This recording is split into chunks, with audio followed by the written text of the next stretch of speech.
Hello everyone, SiegeLink here, back with Week 3 of TechFour Diamond League. This time we're going to be facing one of the teams that I actually think is going to be a really good team this season, Snap Back to Reality. And one of the reasons for this is because, in my opinion, one of the best Protosses we have in this league, Captain Canuck, is on this team. He dominated pretty much everyone in his JSL group, did pretty well in JSL overall, and the only person that gave him pretty much any competition was me. And if it wasn't for some super siege timing, I would have beaten him. And I'm sure anyone who's seen me versus Captain Canuck knows what I'm talking about. On that game 3 on Turbo Cruise, that was next level. That was next level siege timing.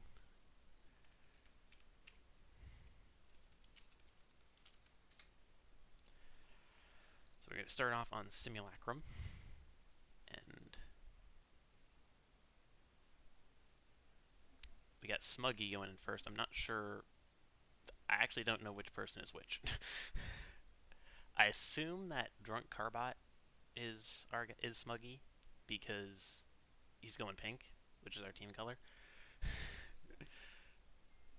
Hold on a second. I was going to ask in chat real quick.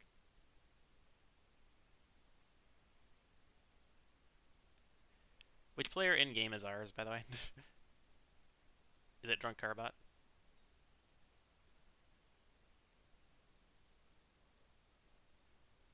Okay. I just need a second. I assume so because of the pink, but I wasn't certain.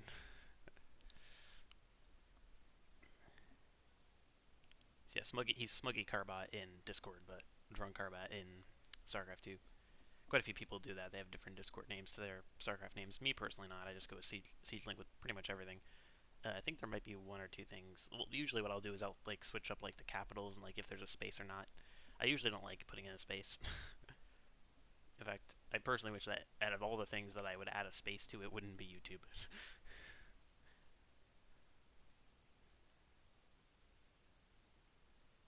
Yeah, they're having having a bit of problem with the which server to go on and how to get there.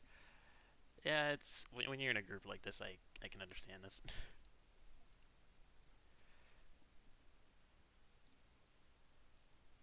I'm on default NA East, so I personally don't have to worry about that. It's mainly just the admins and the people running it. A little surprised Reality's not here. Reality's actually the only captain not playing. He's the only captain in Master. So, but we do have Captain Canuck, so he can kind of tell his team, and also they're gonna be probably watching the stream as well.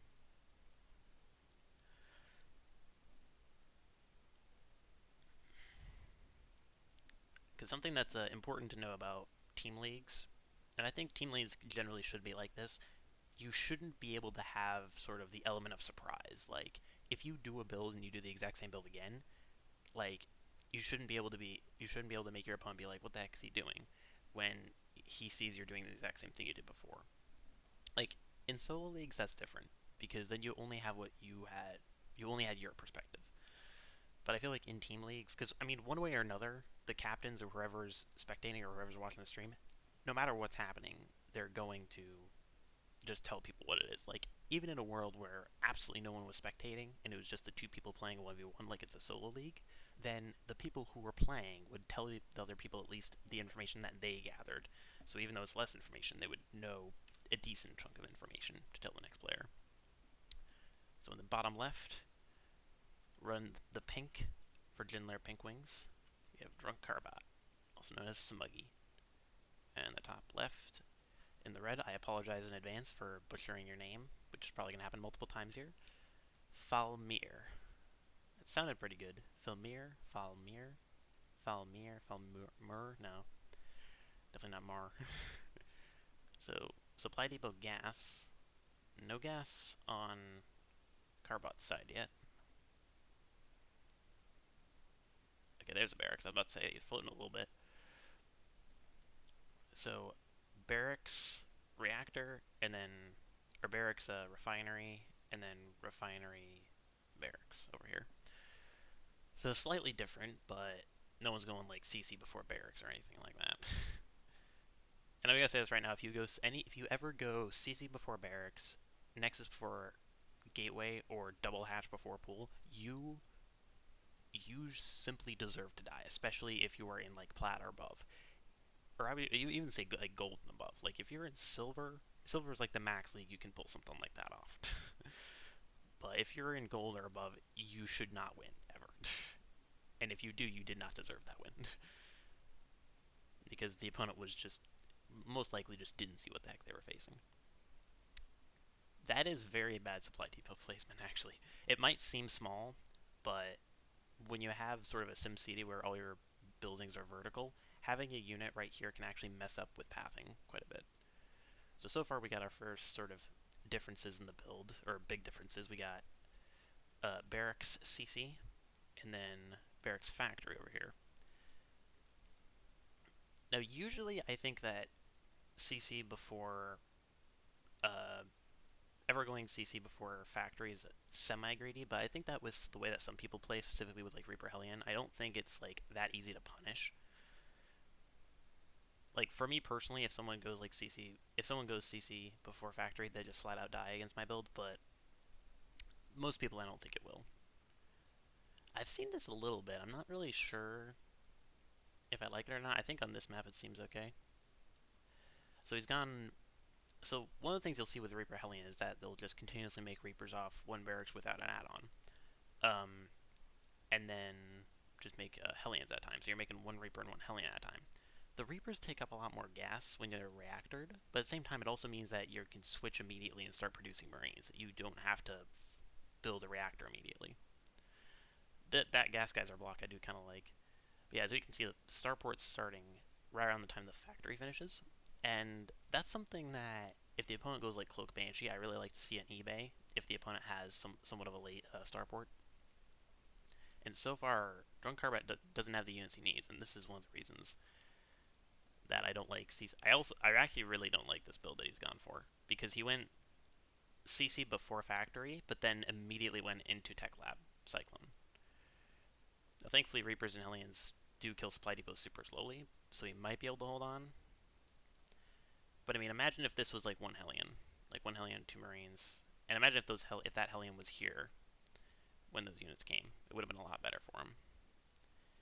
Like at this point, he's got enough Reaper Hellion. I don't think one Cyclone cuts it. He's about to have two more Marines pop. He needs that Cyclone repaired. That's what he needs. Repair a Cyclone. Okay, thankfully he's not going to engage on it. And yeah, Reapers and Hellions don't kill CC. So it was definitely risky, but because those units can't attack the building properly, they can't really push in that well. Like you can see, it was attacking that supply depot for a long time, and it's not even burning. It's close, but not burning. But now he's got a medevac, and he's also got Reapers, which don't even need to be brought up. Okay, cancel. I'm assuming he was building a reactor and was a misclick. He's building a tech lab here as well, which is a little surprising, given the fact that he went medevac into tech lab. Like if he goes like if he goes into Cloak Mage now, it's gonna be quite late. Didn't see this. He's gonna see it now. But he really needs to immediately lock onto the medevac. He did, but only with one, and that's gonna be enough though. Half the units died, and those guys didn't do much. So he's held it so far pretty well. Good hold. Personally, I think the thing that Falmeer did wrong was that when you have this map with when you have a lot of like horizontal like base defenses, you can drop right here, and all of your units can unload before the opponent knows about it, because they have no vision of their own base because of how the base is laid out. So what you can do, especially with Hellions, you don't want to drop them just one at a time, because then they pull their workers before all your Hellions are able to get sort of their maximum damage. What you want to do is you want to drop them outside of the vision if you can, and then go in with the Hellions. And if you want to just sacrifice Hellions for workers, you can even boost the medevac away back to home. And what that allows you to do is they don't see it until the Hellions are until all the Hellions are attacking your workers. And if they pull whether they pull their workers or not, they're going to get dealt a lot of damage, because if they pull their workers away, they're lining up for the Hellions, and if they don't, their units over here, so it's going to take some time for them to readjust. Thankfully, he did have Cyclones, so that does allow him to readjust pretty quickly, and I don't think it would have changed an insane amount. He could have kept the medevac alive, but it's not like he did no damage with it either. It was kind of alright. But this game, despite how scrappy the early game was, it's surprisingly even. It's it's really just that he wasn't able to punish. He punished the CC before factory, but he wasn't able to punish it enough to put him in a lead or even that good of a position. As we can see, the army supplies, you know, a second ago was roughly even, but now because his opponent has such a superior economy, it's starting to skyrocket. And he's floating the barracks, which means mech play. And yeah, mech play on two bases is feels bad, man.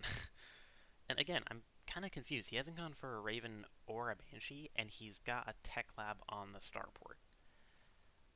That's pretty bad play because you could be producing units quicker. The only reason you build Tech Lab is to go for something that requires a Tech Lab. Oh no! Oh no! No! No! No! No! No!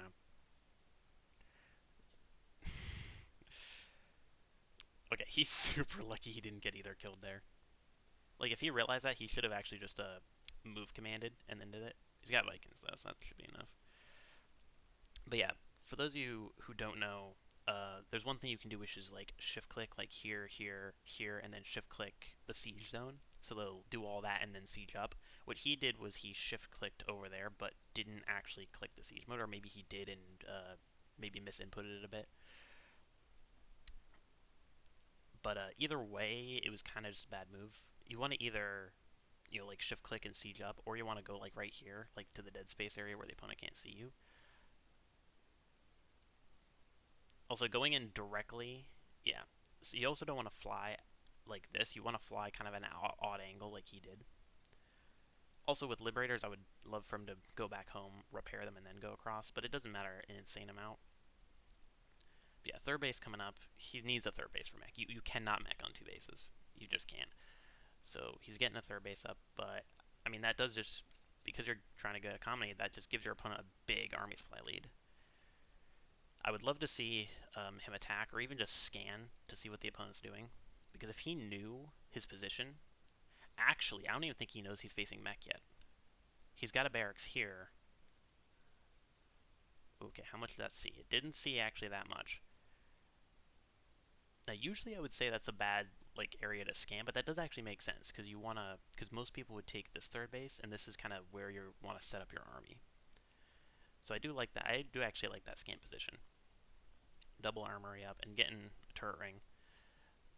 Not perfectly optimal turret ring. He can still drop over here, and he can still boost all the way up here. There's a small chunk of dead space. He'll get hit by the missile like once or twice, but that's about it. Also, double factory coming up. Yeah, okay, this is what we need to see. The only way he loses this game at this point, with how big of a supply lead, is if he doesn't realize he's facing mech, and he doesn't realize how big of an advantage he has. Okay, I like that. Double scan, you see the base. He doesn't see that it's mech, though, yet. He sees a few Marines. He sees no upgrades on them, but no upgrades in general. In fact, he just finished double that. He's probably going to wait for his 1-1. Viking count. Hold up, where even are his Vikings? See, I could have sworn I saw some Vikings on the red side a second ago. Yeah, I don't think he wins this. He's going to need... this is TVT. At this point, the only way he loses is if he just A-moves, stems and A-moves right into a bunch of tanks. What he needs to do is he needs to siege up a tank position and just moves his Vikings in. I mean, he's got so much bio, he can even just A-move in. Siege up on the tanks was a little late, but it's not really going to matter too much. He needs to be healing with the medevacs, though. That's for sure. And if he kills that orbital, it's going to take a lot of insane mistakes from Carbot to misplay this. He is repairing, and he does have a lot of money floating, so it's not that big of a factor. But yeah, the Liberators against a player that was not making Vikings is really bad. He should, as long as he plays this right, and he doesn't throw away any of his units for nothing. He actually got kind of lucky there. The siege tank was in position to attack, but didn't do it. But yeah, no Vikings, and still not making Vikings, despite floating units. And he's got a starport, but it's got a tech lab on it. Yeah, usually I wouldn't like this, but I mean, he doesn't even have that many tanks, so it's fine. That's game one going to JinLair PinkWings. That was kind of like a classic TBT game where one player goes quite a bit more greedy than the other, and all they have to do is defend it. That was kind of just a classic StarCraft 2 game in general. One player goes a little bit more on the economic side, and another one goes more on the unit and aggression side. And the player who goes more on the unit and aggression side has to do a decent chunk of damage and has to either even it up or do enough damage to put them in the lead. Otherwise, they're not going. The opponent's going to be in the lead, and the opponent was not able to punish enough. The Carbot got into a lead, and he never lost it. So, GG, well played. To be fair, I think both players actually played very well that game. I actually don't think there was anything massive that I was like, oh my god, that was a super bad play, which is actually a little surprising. I haven't seen Smuggy play before. In fact, I haven't seen either of these players play before, so maybe we got a new team favorite here. You know, people always talking about Warhawk and Heroku, but Smuggy, he's looking good. So we'll see how game 2 goes. I'll see you guys in the next game.